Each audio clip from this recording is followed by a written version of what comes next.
আমি দেখলাম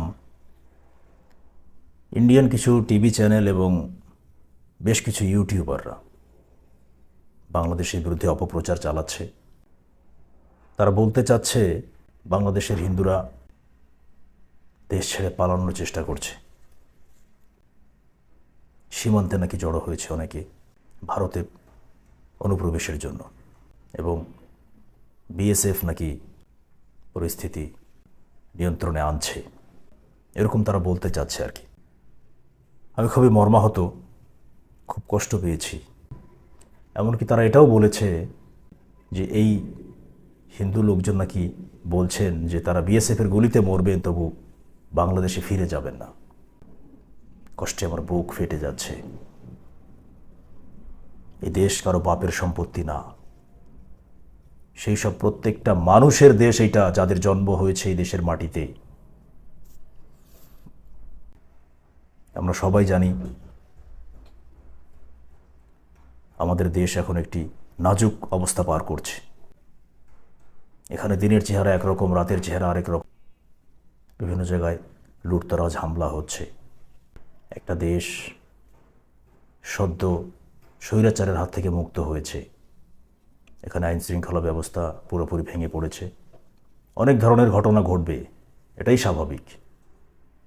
এবং আমরা খবর পাচ্ছি সদ্য পতন হওয়া স্বৈরাচার সরকারের লোকজন টাকা দিয়ে লোক ভাড়া করে এসব করাচ্ছে। বড় দুঃখজনক। আমি হিন্দু, মুসলিম, বৌদ্ধ, খ্রিস্টান কিচ্ছু জানি না। আমি জানি বাংলাদেশে যারা বাস করে তারা সবাই বাঙালি, তারা সবাই আমার ভাই। এখানে সংখ্যালঘু বলে কিছু নেই। দয়া করে এই শব্দটা কেউ ব্যবহার করবেন না। বাংলাদেশের যে কোনো অঞ্চলে যেখানেই যার জন্ম হয়েছে সে বাংলাদেশি, সে আমার ভাই, সে বাঙালি। তাকে আলাদা করে সংখ্যায় কাউন্ট করার কিছু নেই। যারা ফেসবুকে মায়া কান্না করছেন, এমন স্বাধীনতা তো আমরা চাইনি। এখানে হামলা হচ্ছে, সেখানে হামলা হচ্ছে, এই মায়া কান্না দয়া করে বন্ধ করুন।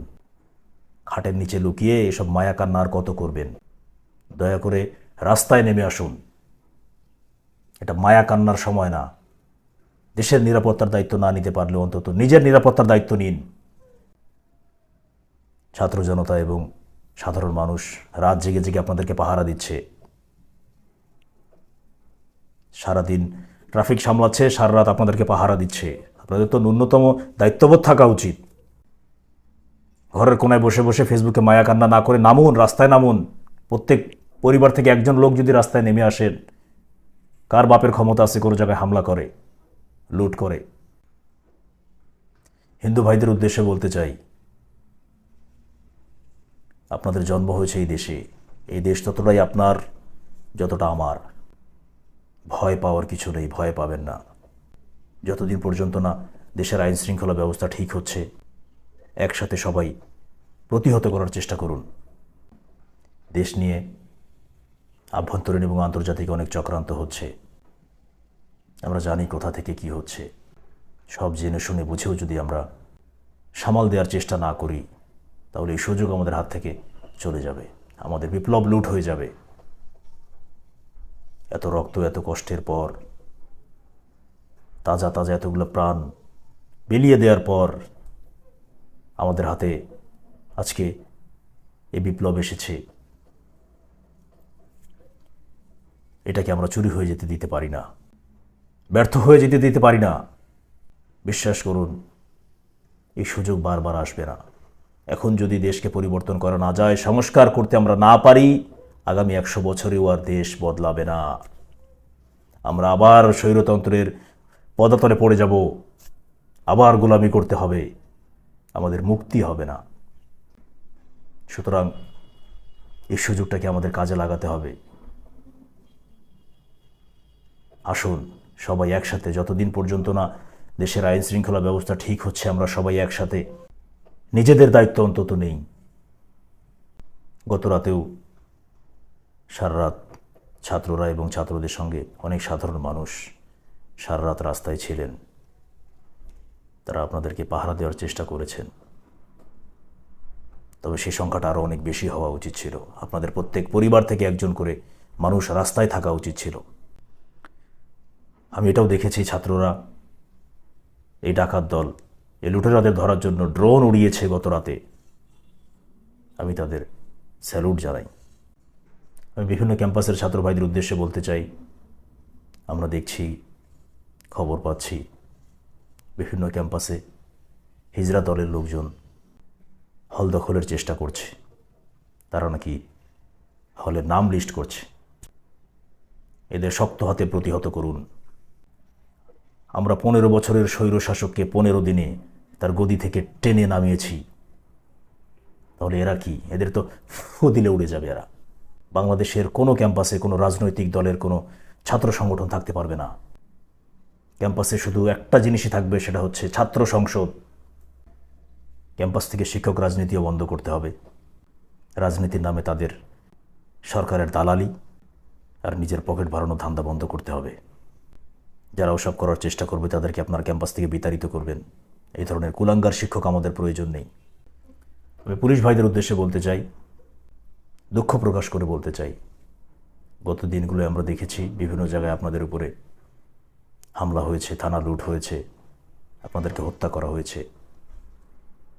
এজন্য আমি মর্মাহত। তবে শক্ত গলায় আরেকটি কথা বলতে চাই, আন্দোলনের সময় জাতির সঙ্গে, ছাত্রদের সঙ্গে আপনারা যেটা করেছেন তার জন্য আমি আপনাদেরকে কখনোই ক্ষমা করব না। আপনাদের উচিত ছিল, স্বৈরাচার সরকার পতন হওয়ার সঙ্গে সঙ্গে আপনাদের উচিত ছিল জাতির কাছে মাপ চাওয়া এবং দোষীদের বিচারের আওতায় নিয়ে আসতেন। তাহলে আপনাদের এই দুর্দিন দেখতে হতো না।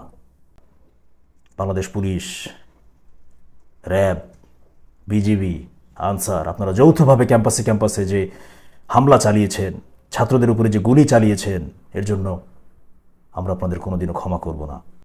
আশা করি এবার শিক্ষা নেবেন, ভবিষ্যতে সাধারণ মানুষের সাথে সম্মানের সঙ্গে কথা বলবেন। আপনারা তাদের চাকর, কথাটা মনে রাখবেন। এবং আমি জোর দাবি জানাচ্ছি, পুলিশ, বিজিবি, র্যাব, আনসার, দেশের আইন শৃঙ্খলা রক্ষায় কাজে নিয়োজিত প্রত্যেক সদস্য দেশের সাধারণ জনগণকে এখন থেকে স্যার বলে সম্বোধন করবেন। আমাদের টাকায় আপনাদের জীবিকা চলে। আপনাদের বউ বাচ্চার মুখে খাবার ওঠে আমাদের ট্যাক্সের টাকায়। আপনারা যে পোশাক পরেন সেটিও আমাদের ট্যাক্সের টাকায়। আর আপনারা দালালি করেন স্বৈরাচারের। আমি পুরো পুলিশ ব্যবস্থাকে ঢেলে সাজার দাবি জানাচ্ছি এবং সাধারণ জনগণের কাছে আমি আহ্বান জানাই, পুলিশের উপর আর কোনো ধরনের হামলা আপনারা করবেন না, দয়া করে। যারা থানায় হামলা করেছিলেন, অস্ত্র লুট করেছেন, আপনাদের কাছে হাত জোর করে অনুরোধ করছি, অস্ত্রগুলো থানায় ফেরত দিয়ে যান। কেউ কারো কাছে কোনো অস্ত্র রাখবেন না এবং পুলিশকে বিনা বাধায় নির্বিঘ্নে তাদের কাজ আবার শুরু করতে দিন। আপনারা জানেন আজকে আমাদের নতুন সরকার গঠিত হবে। ডক্টর মোহাম্মদ ইউনূস দেশে আসছেন। আজকে রাতেই হয়তো তিনি শপথ গ্রহণ করবেন। তবে আমাদের দেশের যে অবস্থা, এখান থেকে সামলে ওঠা এত সহজ হবে না যদি না আমরা সবাই একসাথে সহযোগিতা করি। সবার কাছে আমার আহ্বান থাকবে, আমরা সবাই একসাথে সহযোগিতা করে দেশটাকে সুন্দর একটা কাঠামোর মধ্যে আনার চেষ্টা করব। এখানে যদি কোনো ধরনের পার্শিয়ালিটি, কোনো ধরনের অন্যায় দেখা যায়, আমরা সবাই একসাথে সেটার প্রতিবাদ করব এবং দাবি জানাবো সেটা এভাবে না করে ওভাবে করা হোক। সেটা তখনই সম্ভব যখন আমরা সবাই একসঙ্গে দাঁড়াবো। সবশেষে এটাই বলতে চাই, এটা অভিযোগ করার সময় না, এটা প্রতিহত করার সময়। এর বিরুদ্ধে ওর বিরুদ্ধে অভিযোগ না করে ঘরের কোনায় বসে না থেকে রাস্তায় নেমে আসুন। সবাই নিজ নিজ জায়গা থেকে দায়িত্ব নিয়ে প্রতিহত করুন। এমন সুযোগ আমরা বারবার পাবো না। দেশ সংস্কারের অনেক বড় সুযোগ তৈরি হয়েছে। আমাদের দেশকে সুন্দর একটি কাঠামোর মধ্যে আনতে হবে। ভবিষ্যৎ প্রজন্ম যেন আর কোনোদিন কোনো স্বৈরাচারের পদাতলে না পড়ে। মানুষের অধিকার যেন কখনো আর হরণ না হয়। ভালো থাকবেন সবাই।